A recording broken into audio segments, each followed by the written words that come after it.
ٹھیک ہے یاز خان صاحب، بہت شکریہ۔ نادر خان، یہ بتائیے گا کہ احتجاج کے حوالے سے ہمارا قانون کیا کہتا ہے؟ جس طرح سے خان صاحب کی گرفتاری کے بعد میاں والی میں احتجاج اور گھیراؤ جلاؤ کا جو سلسلہ شروع ہوا، تو اس حوالے سے ہمارا قانون کیا کہتا ہے؟ کیا یہ غنڈہ گردی ہے، دہشت گردی ہے یا احتجاج ہی ہے؟ عموماً اس طرح کے معاملات میں کون سے مقدمات درج کیے جاتے ہیں؟ دیکھیں، پہلی بات تو یہ ہے کہ میں آپ کا بہت زیادہ شکریہ ادا کرتا ہوں کہ آپ نے میری رائے لینا مناسب سمجھا اور مجھے جو ہے وہ اس قابل سمجھا کہ میں آپ کو اس حوالے سے اپنی رائے دوں۔ دیکھیں، 9 مئی کو جو واقعہ ہوا وہ عمران خان صاحب کی گرفتاری کے بعد پورے پاکستان میں پرتشدد واقعات جو ہے وہ شروع ہوئے، اور خصوصاً میاں والی میں، کیونکہ پی ٹی آئی کا میاں والی کو جو ہے وہ قلعہ سمجھا جاتا ہے، اور 2002 سے عمران خان صاحب جب سے یہاں سے الیکشن لڑ رہے ہیں تب سے میاں والی کے لوگ عمران خان صاحب کو جو ہے وہ سپورٹ کر رہے ہیں۔ اب بات آ جاتی ہے کہ کیا خان صاحب کی گرفتاری کے بعد جو احتجاج کا طریقہ کار اختیار کیا گیا وہ درست تھا؟ اس کا جواب نفی میں ہے، کسی صورت میں درست نہیں تھا۔ اس کی وجہ یہ ہے کہ ہمارا جو آئین ہے، ملک کی قانون ہے، جو کانسٹیٹیوشن ہے، وہ ہر انسان کو پروٹیکٹ کرتا ہے، اس کے رائٹس کو کرتا ہے، اس کی لائف کو کرتا ہے، اس کی پراپرٹی کو کرتا ہے۔ تو اس حوالے سے جو ہے وہ کوئی بھی ایسا پروٹیسٹ جو اس انسان کی زندگی، اس کی پراپرٹی اور اس کی لائف کو تھریٹ کرتا ہو، وہ احتجاج کسی بھی صورت میں جو ہے وہ قابل قبول نہیں ہوتا۔ دوسری بات یہ ہے کہ آپ کا کوشچن ہے کہ کیا ان کے اوپر کون سی جو ہے وہ دفعات لگیں گی۔ دیکھیں، سب اینٹی ٹیررزم ایکٹ ہے 1997 کا، وہ اسی لیے متعارف کروایا گیا ہے، اس کی سیکشن 7 ہے کہ ایسا کوئی بھی واقعہ کسی انسان کی طرف سے کیا جانا کہ جو اوورآل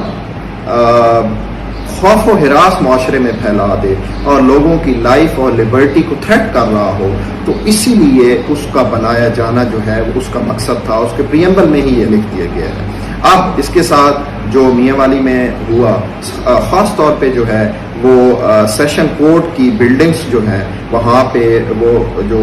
پرتشدد مظاہرین تھے وہ انٹر ہو گئے، انہوں نے ریکارڈ جلایا، انہوں نے فرنیچر کو آگ لگا دی، اور ایسے لگتا تھا کہ یہ ایک جو موب ہے ان کے پاس اسپیشل قسم کے جو ہے وہ ایکسکلوسیو تھے اور اکوپمنٹس تھیں جن کو یوز کرتے ہوئے انہوں نے جوڈیشل کمپلیکس کا جو ہے وہ سارا ریکارڈ جلا دیا۔ اس کے بعد جی پی او کے پاس بھی آئے، بینک آف پنجاب میں بھی توڑ پھوڑ کی۔ تو اس طرح کے احتجاج کو کسی صورت میں بھی جو ہے وہ جسٹیفائی نہیں کیا جا سکتا، اور قانون کے مطابق ہر انسان کا اپنا رائٹ ہے، اپنا حق ہے، اور پیسفل پروٹیسٹ بھی ہر انسان کا رائٹ ہے، لیکن پیسفل پروٹیسٹ سے زیادہ اس چیز کا خیال رکھنا ضروری ہوتا ہے کہ آپ کا جو پرتشدد قسم کا احتجاج ہو وہ کسی شخص کی لائف، لبرٹی اور اس کی پراپرٹی جو ہے اس کے نقصان میں کسی بھی صورت شامل نہ ہو۔ اچھا، یہ بتائیے گا کہ خان صاحب کی گرفتاری کے بعد یہ سب سلسلہ شروع ہوا، تو اب خان صاحب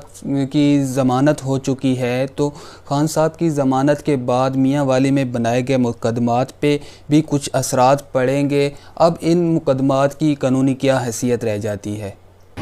دیکھیں، پہلی بات تو یہ ہے کہ خان صاحب کی جو ہے وہ ضمانت نہیں ہے۔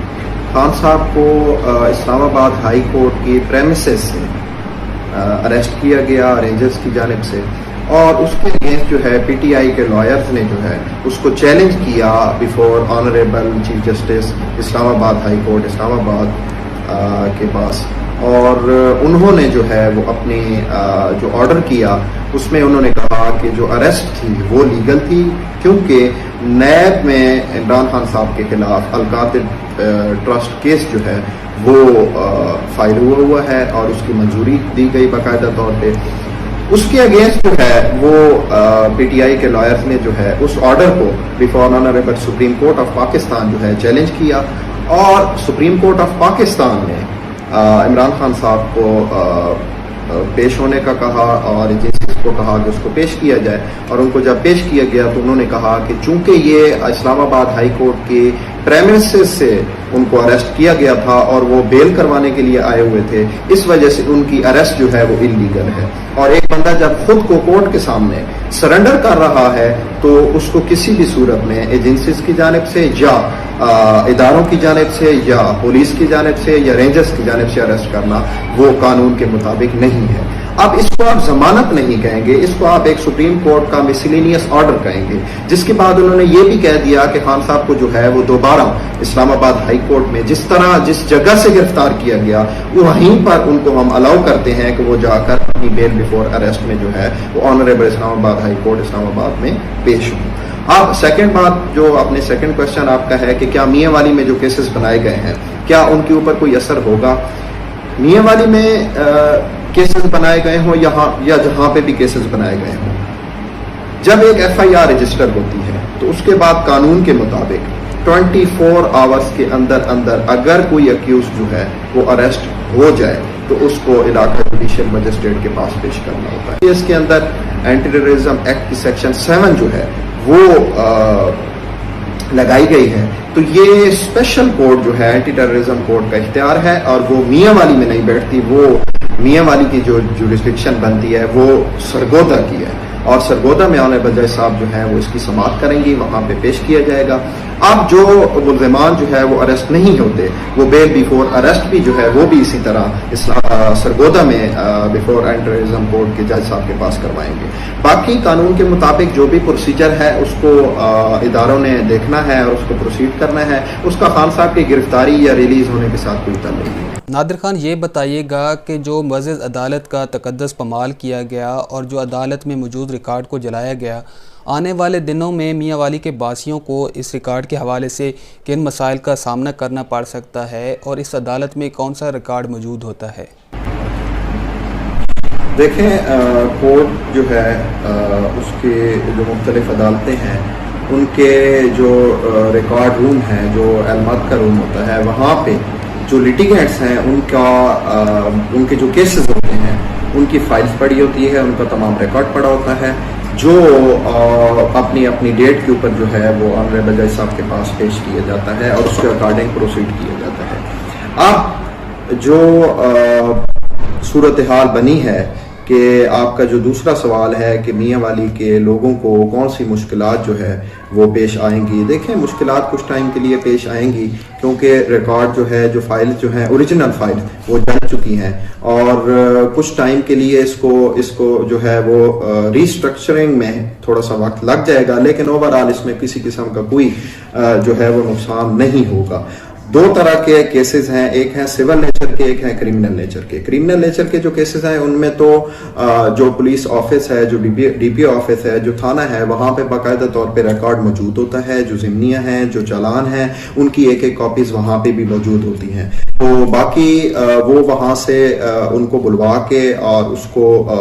नई फाइल बनाकर और कोर्ट उसको प्रोसीड कर सकती है और बाकी रह गया इंटरम से किसी की राइट जो है वो मुतासिर नहीं हो सकता। दूसरे जो नेचर के केसेस हैं वो है सिविल नेचर के केसेस। सिविल नेचर के केसेस में पार्टीज के राइट्स होते हैं और लायबिलिटीज होती हैं और एक पर्सन जो है वो दूसरे पर्सन के अगेंस्ट अपना राइट क्लेम करने आता है। अब उस सूरत हाल में भी जो फाइल्स हैं जिनके अंदर ओरिजिनल रिकॉर्ड था, फॉर एग्जांपल किसी पार्टी ने जो है वो तहसील ऑफिस से अपना रजिस्ट्री जो है वो निकलवा के पेश की है या उनके पास रजिस्ट्री मौजूद थी वो उन्होंने पेश की है, वो ओरिजिनल जो है वो जल गई है तो उसका भी रिकॉर्ड तहसील ऑफिस में मौजूद होता है। वो अटेस्ट जल गई है तो उसका भी रिकॉर्ड तहसील ऑफिस में मौजूद होता है। वो अटेस्टेड कॉपीज लेकर, अगर वो अटेस्टेड कॉपीज प्रोवाइड नहीं भी करते तो वो समन करके बुलवाया जा सकता है। हाँ, जहां पर एग्रीमेंट टू सेल है फॉर एग्जांपल, या कोई इस तरह के डॉक्यूमेंट हैं जो बिटवीन प्राइवेट पार्टीज थे, वहां पर थोड़ी सी मुश्किल पेश आएगी। उसमें यह होगा कि दोनों कौंसल साहिबान को बुलाया जाएगा जो उस फाइल में होंगे और उनसे जो है वो कॉपीज ली जाएंगी प्लेंट की, रिटर्न स्टेटमेंट की और उन डॉक्यूमेंट्स की, और उन दोनों पार्टीज को दिखाकर, उनके कौंसल्स को दिखाकर वेरीफाई करवा के वो ऑनरेबल जज साहब जो है इसको रिस्ट्रक्चर करके अपनी फाइल और अपना पार्ट बनाएंगे। तो इस हवाले से देर तो हो सकती है लेकिन किसी किस्म के कोई नुकसान का अंदेशा नहीं है। جی ناظرین، آپ نے ہمارے مہمانوں کی بات سنی، یقیناً آپ کو اس بات کا اندازہ ہو گیا ہوگا کہ یہ جو جلاؤ گھراؤ کیا گیا یہ کسی صورت بھی قابل برداشت نہیں، اور ہمیں خود اس چیز کا احساس ہونا چاہیے کہ یہ ملک ہے تو ہم ہیں، اور میاں والی ہمارا گھر ہے، اور اپنے ہی گھر میں کوئی توڑ پھوڑ نہیں کی جاتی۔ امید کرتے ہیں آپ ہمیشہ صبر کا دامن تھامے رہیں گے۔ احتجاج بھی آپ لوگوں کا حق ہے، لیکن ایک طریقہ کار سے احتجاج کیا جاتا ہے۔ آپ کو ہمارا پروگرام کیسا لگا؟ اپنی قیمتی رائے ہمیں ضرور دیجیے گا۔ انشاءاللہ اگلے پروگرام کے ساتھ آپ کی خدمت میں حاضر ہوں گے۔ تب تک کے لیے اللہ حافظ۔